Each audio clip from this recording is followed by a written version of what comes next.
Good morning students. ये video lecture BA part third के विद्यार्थियों के लिए है। पेपर सेकंड, अंतर्राष्ट्रीय संबंध। आज का हमारा टॉपिक है गुटनिरपेक्षता की कमजोरियां, उपलब्धियां। पिछले वीडियो लेक्चर में हमने गुटनिरपेक्षता की स्थापना, उसके कार्यकारी भुजाएं, काम करने वाले शिखर सम्मेलन, कैसे ऐसे कारक जिनकी वजह से गुटनिरपेक्षता की स्थापना हुई है, इन सब के बारे में हमने चर्चा की थी। आज हम इस टॉपिक में देख रहे हैं कि गुटनिरपेक्षता ने क्या उपलब्धियां प्राप्त की हैं और कहाँ वो आलोचना का शिकार हुआ है। 1961 में बेलग्रेड में गुटनिरपेक्षता की स्थापना के समय केवल 25 सदस्य राष्ट्र इसके सदस्य थे और जो आज बढ़कर के 120 हो चुके हैं।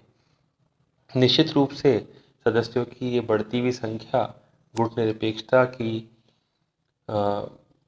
गुटनिरपेक्षता की उपलब्धियों को, गुटनिरपेक्षता की लोकप्रियता को प्रदर्शित करने के लिए एक तथ्य है।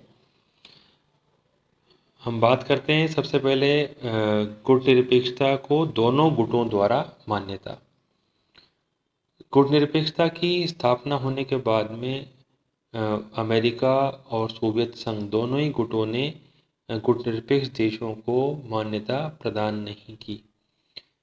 अमेरिका का मानना था कि कोई तीसरी शक्ति हो ही नहीं सकती, या तो कोई पूंजीवादी हो सकता है या कोई साम्यवादी हो सकता है, या तो कोई अमेरिका के साथ हो सकता है या अमेरिका के विरुद्ध हो सकता है, कोई तीसरा मार्ग नहीं है।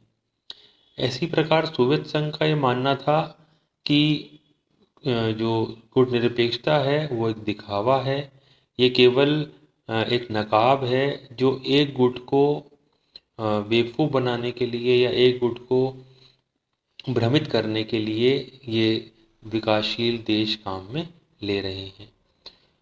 लेकिन थोड़े समय बाद गुटनिरपेक्षता के कार्य, गुटनिरपेक्षता की नीतियों को देखते हुए अमेरिका ने अपना रुख नरम किया। वहीं 1953 में स्टालिन की मृत्यु होने के बाद में सोवियत संघ के स्वभाव में भी परिवर्तन आया और कुछ समय बाद सोवियत संघ ने स्वीकार किया कि गुटनिरपेक्षता की नीतियां, गुटनिरपेक्षता के सिद्धांत साम्यवाद के बहुत नज़दीक हैं। दूसरा बिंदु हम लेते हैं इसमें विश्व राजनीति में संघर्षों को टालना। गुटनिरपेक्षता का जो स्थापना का जो प्रमुख लक्ष्य था वो यही था कि इस शीत युद्ध की ज्वाला से न केवल विकासशील देशों को बचाया जाए, परंतु पूरी विश्व राजनीति को, पूरी विश्व व्यवस्था को इस अग्नि में जलने से रोका जाए। इसी उद्देश्य से गुटनिरपेक्ष देशों ने महाशक्तियों के बीच में जब कभी तनाव बहुत अधिक बढ़ गया, जब तनाव संघर्ष के रूप में परिणत होने ही वाला था, तुरंत गुटनिरपेक्ष देशों ने इस पर सक्रियता दिखाते हुए दोनों के बीच सद्भावना स्थापित करके, दोनों के बीच संपर्क स्थापित करके इन संघर्षों को, इन युद्धों को रोकने में मदद की है। तो अगर हम ऐसा संघर्ष देखें, जैसे 1962 में क्यूबा संकट हुआ, या 1955 का चीन तटवर्ती द्वीप समूह का विवाद हुआ, या 1956 का स्वेज नहर का विवाद हो, कोरियाई युद्ध हो, इंडो चीन संघर्ष हो, बर्लिन एयरलिफ्ट का मामला हो, इन सभी मामलों में गुटनिरपेक्ष देशों ने सक्रियता से कार्य करते हुए दोनों महाशक्तियों के बीच प्रत्यक्ष संघर्ष होने से रोका है। तीसरा बिंदु ले रहे हैं हम इसमें कि शीत युद्ध को शस्त्र युद्ध में परिणत नहीं होने दिया। दोनों महाशक्तियां अपनी अपनी विचारधारा को लेकर के इतनी ज़्यादा कट्टर थी, इतनी ज़्यादा एग्रेसिव थी, क्रोधित थी, एक दूसरे के खिलाफ हिंसात्मक कार्यवाही करने के लिए आतुर थी, परंतु गुटनिरपेक्ष देशों ने दोनों महाशक्तियों को बजाय शस्त्र संघर्ष करने के विकासशील देशों, अल्प विकसित देशों की मदद करने, उनके यहाँ निवेश करने, उनको तकनीकी और आर्थिक सहायता पहुँचाने की प्रेरणा दे करके उनकी ऊर्जा और उसकी शक्ति को शस्त्र युद्धों की बजाय में परिणित होने से रोका। ऐसा ही हम चौथा बिंदु ले सकते हैं कि जो शीत युद्ध है वो दितांत की स्थिति में आया, अर्थात तनाव शैथिल्य उत्पन्न हुआ दोनों महाशक्तियों के बीच में। जो दोनों महाशक्तियां हमेशा युद्ध के लिए तैयार हो रही थी, उन्हें ऐसी स्थिति में ला दिया कि तनाव या जो संघर्ष है वो का कुछ समय के लिए टल गया। निशस्त्रीकरण और अस्त्र नियंत्रण की दिशा की प्रगति में भी गुटनिरपेक्ष देशों ने सराहनीय कार्य किया है। 1963 की जो पीटीबीटी है, आंशिक परमाणु प्रतिबंध संधि, उसकी दिशा में हम कह सकते हैं गुटनिरपेक्ष देशों का महत्वपूर्ण योगदान रहा है। इसके अलावा 1968 में एनपीटी जब आती है तो गुटनिरपेक्ष देश उस संधि में जो असमान भाव है, जो अन्याय किया गया है विकासशील देशों के साथ में, उसका घोर विरोध भी किया। गुटनिरपेक्ष देश सदैव से ही एक ऐसी विश्व व्यवस्था का समर्थन करते हैं जो पूर्णतः शांति और सद्भावना पर स्थापित हो, जिसमें परमाणु अस्त्रों के लिए कोई स्थान नहीं हो। उन्होंने बराबर ऐसी गतिविधियों को प्रोत्साहित किया है जिससे विश्व निरस्त्रीकरण के मार्ग पर चले, अस्त्र नियंत्रण के रास्ते पर चले और अपने अतिरिक्त जो धन और ऊर्जा है उसका इस्तेमाल जनता के विकास के लिए करे। छठा बिंदु हम लेते हैं विश्व समाज के लिए उन्मुक्त वातावरण का निर्माण। कि गुटनिरपेक्ष देशों ने विकासशील, अल्प विकसित एशिया, अफ्रीका, लैटिन अमेरिका के देशों को एक ऐसा मंच प्रदान किया है, एक ऐसा प्लेटफॉर्म दिया है जहां वे अमेरिका और सोवियत संघ के दबाव से मुक्त होकर के अपनी स्वेच्छा से अपने राष्ट्रीय हितों की पूर्ति कर सकते हैं, अपनी विदेश नीति का संचालन कर सकते हैं और अपने देश और अपनी प्रजा के सर्वांगीण विकास के लिए कार्य कर सकते हैं। सातवां बिंदु है अपनी राष्ट्रीय प्रकृति के अनुरूप विकास में के प्रतिमान। हर देश का विकास का जो प्रतिमान है वो अलग होता है। चाहे अगर कोई देश पश्चिमी गुट की नकल करे या कोई राष्ट्र सोवियत संघ की नकल करे तो उस नकल से वो ठीक तरीके से अपनी प्रगति नहीं कर पाएगा, ऐसा विकासशील देशों का मानना था। क्योंकि हर देश का विकास का मॉडल अलग होता है। कोई भी देश की आवश्यकताएं, उस देश की जनता की इच्छाएं, भावनाएं अन्य राष्ट्रों से भिन्न होती हैं। तो जैसा जनता की प्रजा जैसे देश की प्रजा की इच्छा हो, जैसा उनका मानस हो, उसी के अनुरूप विकास के कदम उठाए जाएं तो ज़्यादा बेहतर होता है। तो गुटनिरपेक्ष आंदोलन ने एक ऐसी राह विकासशील देशों को दी है जहां वे अपने मार्ग पर चल करके अपनी इच्छा के अनुरूप अपने देश के विकास कर सकते हैं। आठवां बिंदु ले रहे हैं हम संयुक्त राष्ट्र के स्वरूप को रूपांतरित करना। सोवियत गुटनिरपेक्ष आंदोलन की स्थापना से पूर्व अमेरिका और सोवियत संघ का शीत युद्ध संयुक्त राष्ट्र संघ की महासभा में भी चलता था, सुरक्षा परिषद में भी चलता था। महासभा कोई भी कार्य ठीक प्रकार से नहीं कर पाती थी, क्योंकि एक राष्ट्र अगर कोई प्रस्ताव लेकर आता था तो दूसरा राष्ट्र उसका विरोध करता था, तो पूरा जो संयुक्त राष्ट्र संघ है उसको लकवा आ गया था। लेकिन गुटनिरपेक्ष देशों ने महासभा में छोटी असेंबली की स्थापना करवा दी, शांति के लिए एकता प्रस्ताव पारित करवा दिया और लगातार गुटनिरपेक्ष देश इस बात पर जोर देते रहे कि सुरक्षा परिषद का भी लोकतंत्रीकरण होना चाहिए। उसमें केवल 5 महाशक्तियों को जो स्थान दे रखा है, उसकी बजाय अन्य देशों को भी जो एशिया, अफ्रीका और लैटिन अमेरिका का प्रतिनिधित्व करते हैं, उन्हें भी उसका मौका मिलना चाहिए। नाइन्थ पॉइंट है हमारा, विकासशील राष्ट्रों के मध्य आर्थिक सहयोग की बुनियाद। गुटनिरपेक्ष राष्ट्रों ने शुरू प्रारंभ से ही इस बात पर बल दिया कि विकासशील देश आपस में एक दूसरे को आर्थिक सहायता दें, एक दूसरे की तकनीकी मदद करें, ताकि उनकी जो निर्भरता दूसरे पश्चिमी या सोवियत संघ पर है, उन राष्ट्रों पर वो बनी हुई निर्भरता को कम किया जा सके।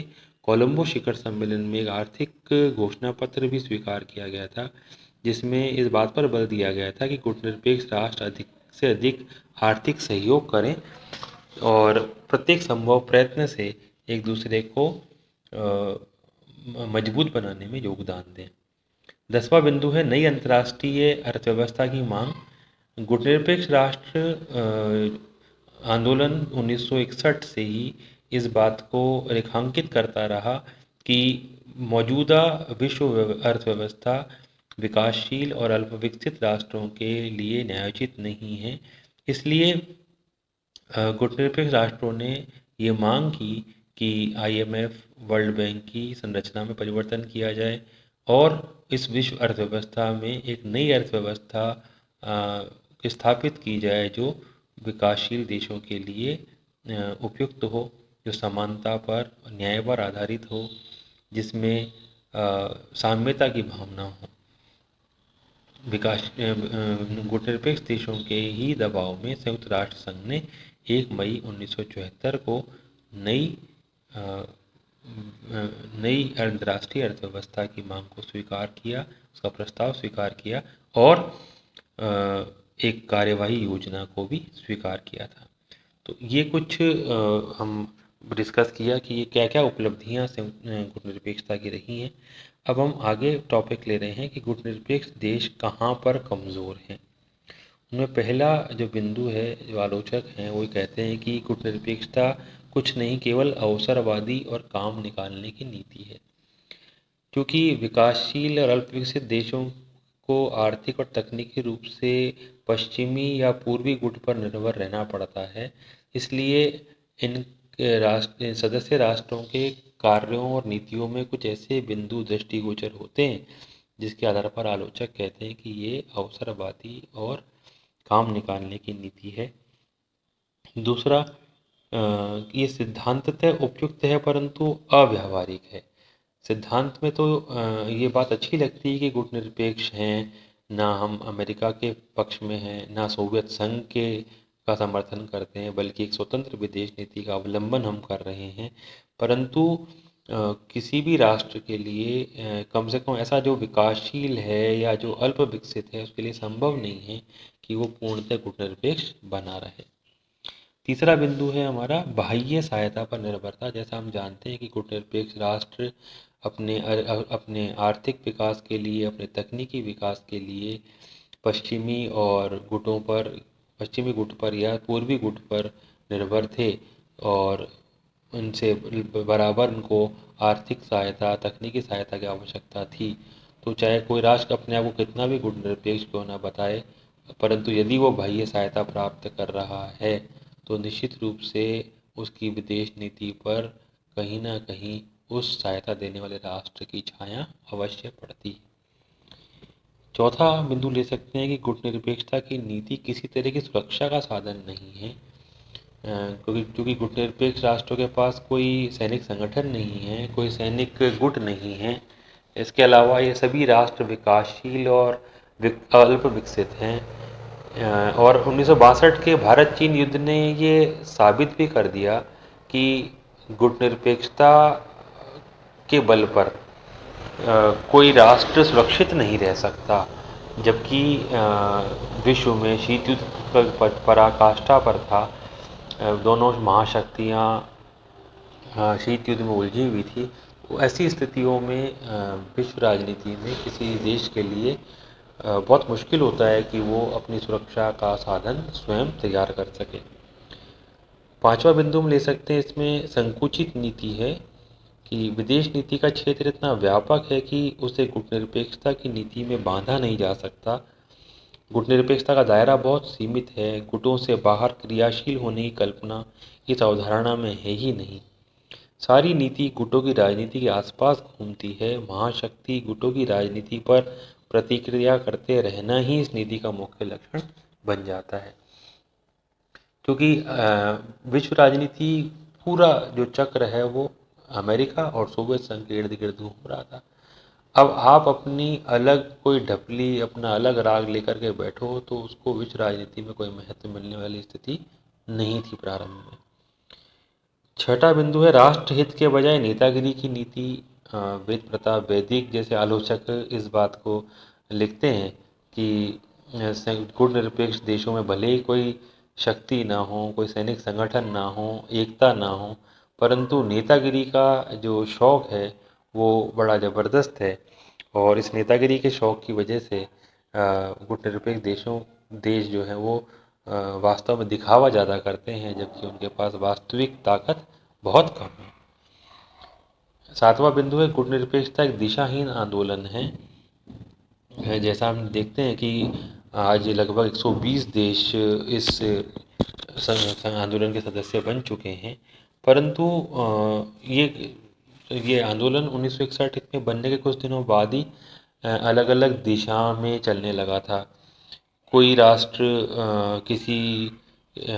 कोई अलग खेमा किसी ने बना लिया, कोई अपने क्षेत्रीय संगठन में ज़्यादा रुचि लेने लगा, या किसी ने सोवियत संघ के साथ कोई मैत्री संधि कर ली, या किसी ने अमेरिका के साथ कोई मैत्री संधि कर ली। किसी न किसी रूप में हम ये कह सकते हैं कि गुटनिरपेक्षता कोई सशक्त कदम उठा करके एक निश्चित दिशा में नहीं चल पा रहा था। आठवां बिंदु है गुटनिरपेक्ष राष्ट्रों में बुनियादी एकता का अभाव। जितने गुटनिरपेक्ष देश हैं उनमें बहुत कम देश ऐसे हैं जिनमें आपस में बहुत अच्छी सद्भावना और संपर्क हो, एक दूसरे देश को अच्छी सहायता देते हों, कोई अच्छी योजना बना करके कार्य करते हों। बल्कि ये देखने में आया कि ये देश आपस में ही एक दूसरे से इतने अलग थलग हैं कि इन लोगों में आपस में ही कोई एकता या कोई संगठन की भावना नहीं है। 9th पॉइंट ले रहे हैं हम इसमें, अंतिम बिंदु है गुटनिरपेक्षता एक मूल्य रहित पैतरा मात्र है। आलोचक कहते हैं कि गुटनिरपेक्षता अपने आप में कोई विचारधारा या सिद्धांत नहीं है। गुटनिरपेक्ष आंदोलन में भारत और श्रीलंका जैसे लोकतांत्रिक देश हैं, तो नेपाल, मोरक्को, इथियोपिया जैसे राजशाही देश भी हैं। वियतनाम, क्यूबा, लाओस जैसे कम्युनिस्ट देश इसमें हैं, तो फौजी तानाशाही वाले इंडोनेशिया, म्यांमार, पाकिस्तान, घाना, युगांडा जैसे देश भी इसमें रहे हैं। कुल मिलाकर के बहुत कम ऐसे देश हैं जिन्हें हम सच्चे अर्थों में लोकतांत्रिक कह सकते हैं। सबकी शासन पद्धतियाँ भिन्न भिन्न हैं, अर्थव्यवस्था का स्वरूप और समस्याएं भी एक दूसरे से भिन्न हैं। आपसी तनाव भी बहुत से गुटनिरपेक्ष देशों में है। द्विपक्षीय मामलों को भी ये कई बार अंतर्राष्ट्रीय मंचों पर उठाने से नहीं चूकते हैं। तो ऐसी स्थिति में हम कह सकते हैं कि गुटनिरपेक्षता के जो मूल्य हैं वो बहुत कमज़ोर हैं, और ये एक विश्रंखलित और आत्मविरोधी आंदोलन है। परंतु इन सब कमजोरियों के बावजूद भी पिछले 60 वर्षों में अगर तीसरा विश्व युद्ध नहीं हुआ है, कोई न्यूक्लियर अटैक किसी देश पर नहीं किया गया है, कोई देश आज की तारीख में उपनिवेशवाद या साम्राज्यवाद से ग्रसित नहीं है, सभी देशों को थोड़ा कम विकास का अवसर मिल रहा है, विकासशील देश अब विकसित देशों की श्रेणी में आने लगे हैं, अल्प विकसित राष्ट्र तो शायद कोई बचा ही नहीं है। तो अगर ऐसी सब स्थितियों का अगर अपन मूल्यांकन करते हैं तो हम ये पाते हैं कि गुटनिरपेक्षता जो है वो अपने कार्य योजना में सफल रहा है, इसीलिए विद्यमान है और आगे भी ये विद्यमान